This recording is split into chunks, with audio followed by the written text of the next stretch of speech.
It's Wednesday, and that means it's time for me to do my top 10 teams in the NFL as of week 6.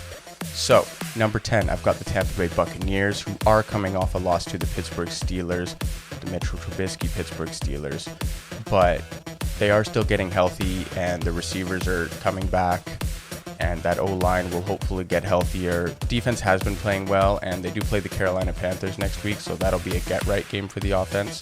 And they do still have Tom Brady at quarterback, so I'm not going to count them out, but I can't put them higher than 10 as of right now. Number 9 is the San Francisco 49ers, who are coming off that loss to the Atlanta Falcons, but I think they just fell behind early in that game because of turnovers and just bad defense, and that offense isn't really meant to come back from a 2-touchdown deficit. So I do think that San Francisco will be okay. They're going to get Nick Bosa back. They're going to get Trent Williams back. And I think that offense will be all right. Number 8 is the New York Jets. The New York Jets have been playing great as of late. They're 4-2 in the season and are coming off a big win at Green Bay against Aaron Rodgers, a healthy Green Bay team. And New York just seems to be bullying people. The rookie Sauce Gardner's playing great.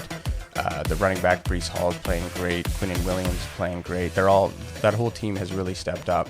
And I still don't think that they're a playoff team because the AFC is super competitive, but they're definitely showing out to this point. Number 7 is the 3-3 Baltimore Ravens. The Ravens' record is deceiving because they could easily be 6-0. Every game they've been in is close, and they've blown 3 big leads so far this season. And their offense is starting to look better. The defense, besides the Miami game, has played pretty well for the whole season. So the statistics don't really tell the whole story when it comes to their defense, but their offense is starting to put it together, and I do think that Baltimore will finish strong. But for now, I got them at 7. Number 6, the New York Football Giants, who are now 5-1 on the early season, and I think they're going to tail off a little bit, but they've already exceeded expectations of what anyone had prior to this season. Saquon's playing great. Daniel Jones is doing a good job of managing the game and picking up key first downs with his legs. Wan'Dale Robinson, the rookie, is playing great, and he's starting to look like the number 1 target for Daniel Jones. And the defense is playing good. So New York has a lot to look forward to, and the future is definitely bright in New York. There are 3 teams in New York who are playing great: Buffalo, the Giants, and the Jets. So it's a good time to be a New York football fan. Number 5 is in the same division. It's the Dallas Cowboys. They're 4-2, and they just lost to the 6-0 Eagles, but there's no shame in losing to the Eagles. They did almost come back, and that was with a backup quarterback. They will be getting Dak Prescott back, so whatever you think about Dak Prescott, he's still an elite quarterback, and he's certainly an upgrade over Cooper Rush. So I think that their team's only going to get better, and that defense is elite. So Dallas is a top 5 team in the NFL.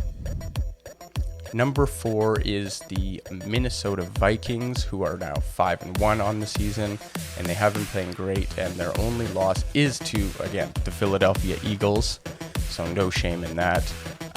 Kirk Cousins is playing well, Justin Jefferson, the defense, Dalvin Cook. They are one of the more well-rounded teams in the NFL, so I think they could be a threat in the playoffs, in the NFC at least. I don't quite see them as a Super Bowl roster, but they could definitely make a push.